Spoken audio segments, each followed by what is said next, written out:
family, this is Food by Faith and welcome to my kitchen. Today we are going to be making an amazing carrot cake recipe. Come along, follow along, and let's cook together. So guys, we already have our oven that's preheating, so we're going to talk about our ingredients. We have 1.5 cups of vegetable oil, 1 cup of crushed pineapple, 2 cups of your granulated sugar, and in this bowl that we are about to sift, we have 3 cups of all-purpose flour, a teaspoon salt, a teaspoon cinnamon, and a teaspoon of baking soda. Now what we also have, doing a little sifting. But what we also have for this cake recipe today is we have 3 slightly beaten eggs.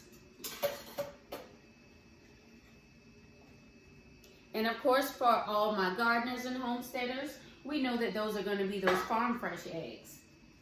And we have 1.5 cups of grated carrots. And then we're going to use 2 teaspoons of our homemade fresh vanilla.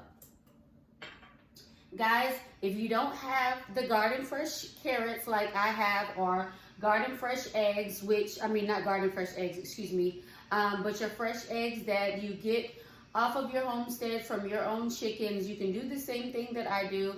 And what I do is I locally source them. There is a young lady, she doesn't have a garden, but she does have fresh eggs. So I get the fresh eggs from her and we kind of do a swap. I give her some of my farm fresh stuff and she allows me to have the eggs.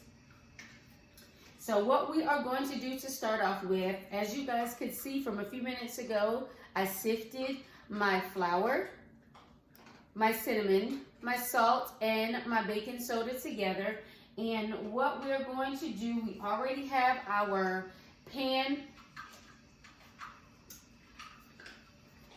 greased and floured, and you guys know that I enjoy using Baker's Joy for that process.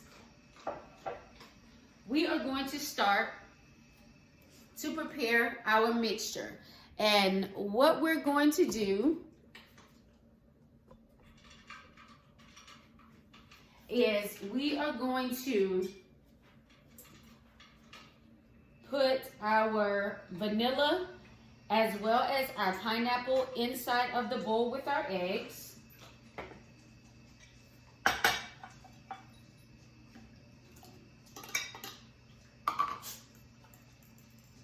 And the reason why we do this process is because you do not want to mix this cake too much.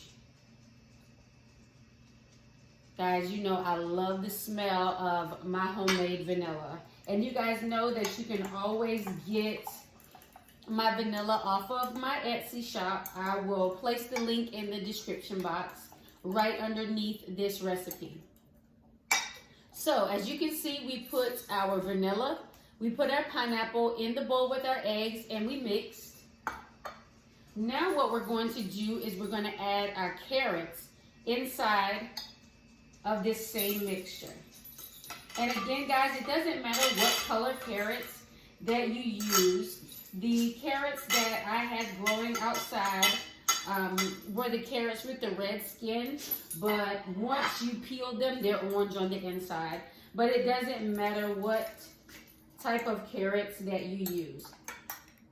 Guys, you can also add any type of nut to this recipe as well, but you guys know that unless a customer requests that I actually add the nuts to a recipe, I do not just voluntarily add.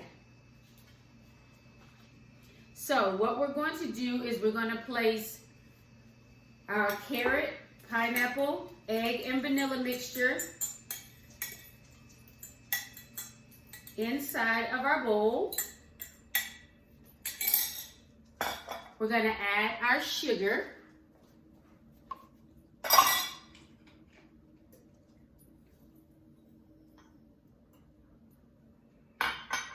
And we're going to mix.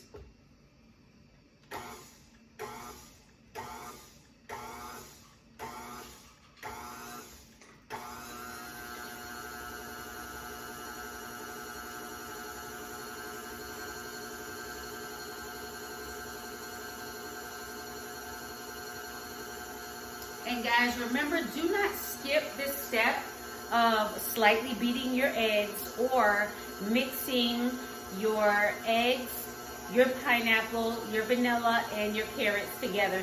Because again, once we begin to put our flour and our oil inside of this cake mixture, we do not want to have to mix for a long time because we want a soft crumb for this cake. And then also make sure you always have your oven preheated. You guys know that I always speak to you about mise en place, which means having all of your ingredients in place. And we like to do that so that we're not running around trying to find anything.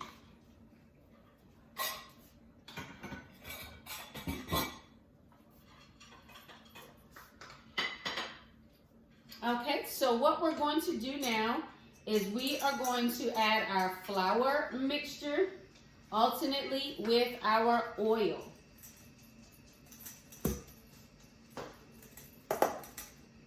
And I'm only going to do 2 separate add-ins.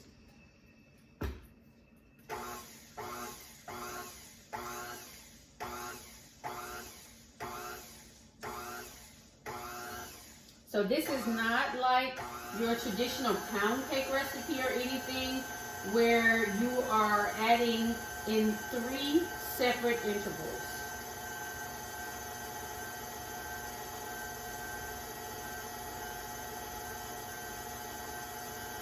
And you guys remember how we have had the discussion about the different fats that you use in your recipes. So the reason why we are using oil today in this recipe instead of our good old-fashioned unsalted butter is because we want, again, a soft crumb when it comes to this cake. And remember to pulse just a little bit because, again, you do not want any of your ingredients to fly out of your bowl. And while that's mixing, we're going to add in our last bit of oil.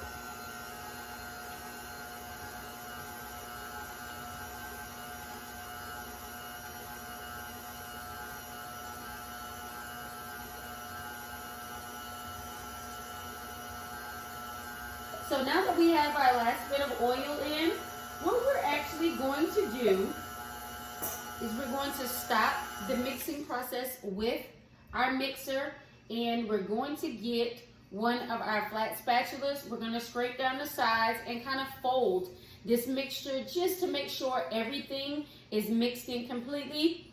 And that's it, guys. We're going to add it to our pan and place it into the oven.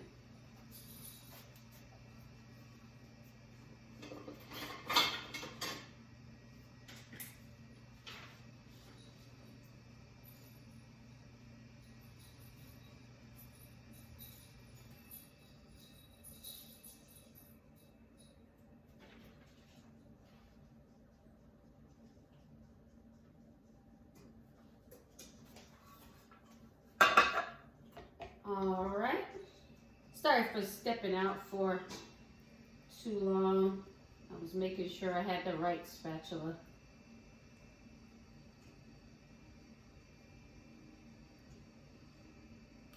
Let's get all of our ingredients off of this paddle. We don't want to waste anything.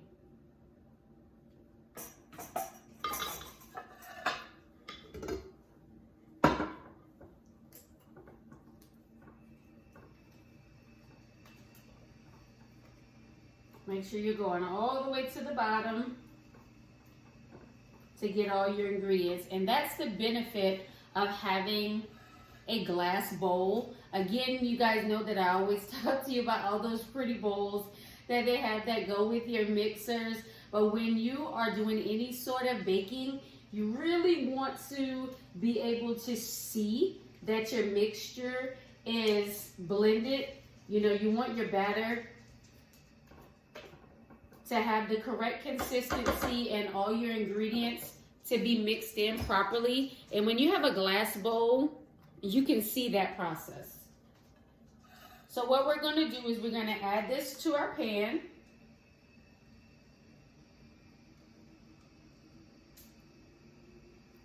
You can also do this in layer form, but you guys know that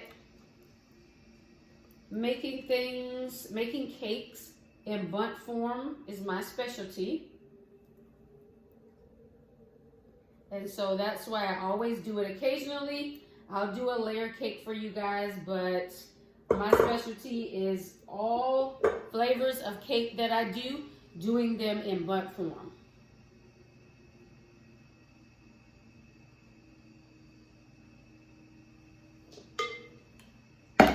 So we're just gonna tap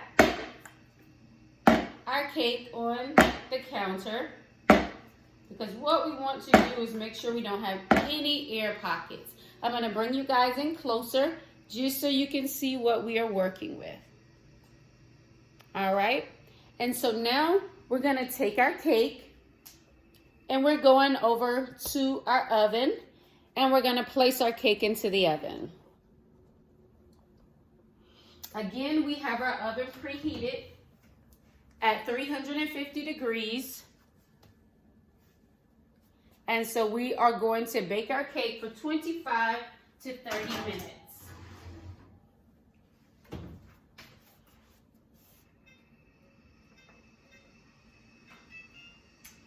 All right, guys. So we are off to the baking races. Let's do this. Guys, remember, we have our cake in there for 25 to 30 minutes. So as soon as our cake is ready to be done, I'll bring you guys back. We'll check things out and then we'll continue on. All right, guys, our 30 minutes is up. Our cake is binging and we're about to test it and then we'll pull it on out of the oven. Remember, I always tell you guys to have a cake tester or a little skewer on hand, toothpick or whatever that you can use to make sure that your cake is done. So what we're going to do is we're going to place this into the center of the cake, and if it comes out clean, then we know that our cake is done.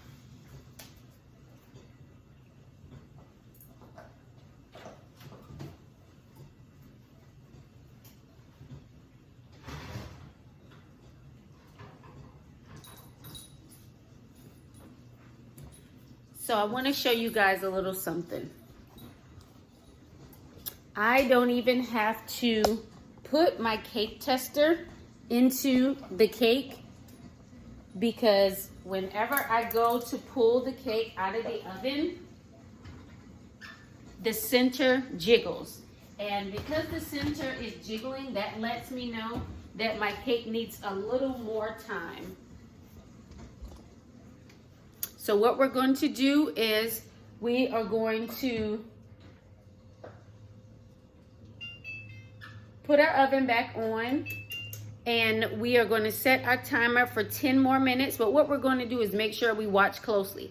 Guys, you know that in this kitchen, we're cooking for real. So when little things happen, we adjust and we go on. So I want you to see this, because if this happens in your kitchen, I don't want you to feel like you have to be set at the time. And then you say, well, she said 30 minutes, but my cake is not finished. This is to show you that at the 30-minute mark, the cake was not finished, but we're gonna add 10 minutes more.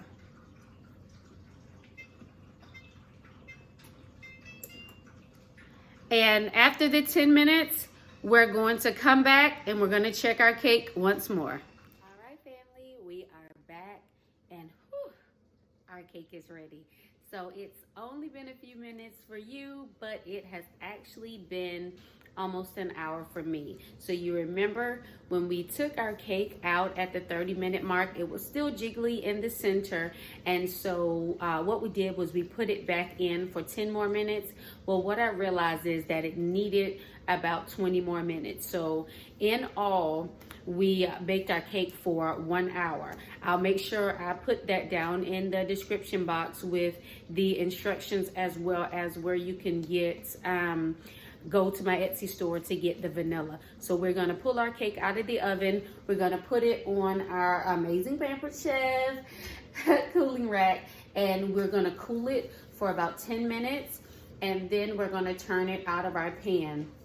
So remember, I always let you guys know when we are cooling our cakes in the pan, you do not want to cool it in your pan for longer than 7 to 10 minutes. And reason being is your cake will seal to the pan. It will fuse itself to the pan. And I don't know about you, but after all this work, I don't want my cake to be eaten out of the pan, because that's what will happen. Y'all know I'm gonna eat that cake. So hold on, guys. Let's pull our cake out of the oven.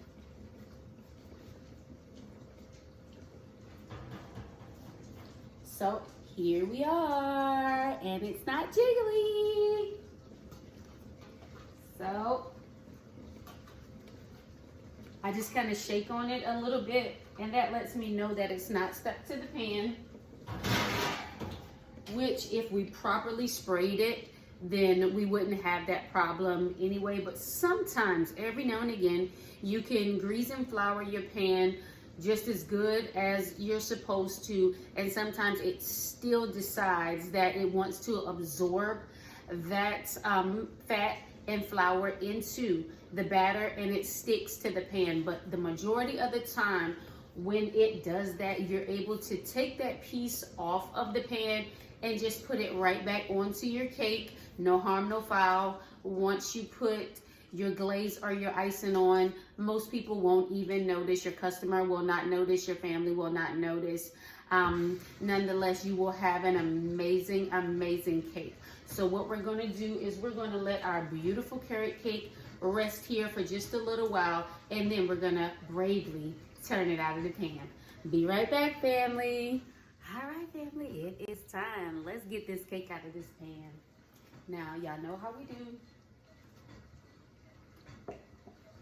We're gonna take our cooling rack, we're gonna place it on the top of our pan, and then we're just going to flip.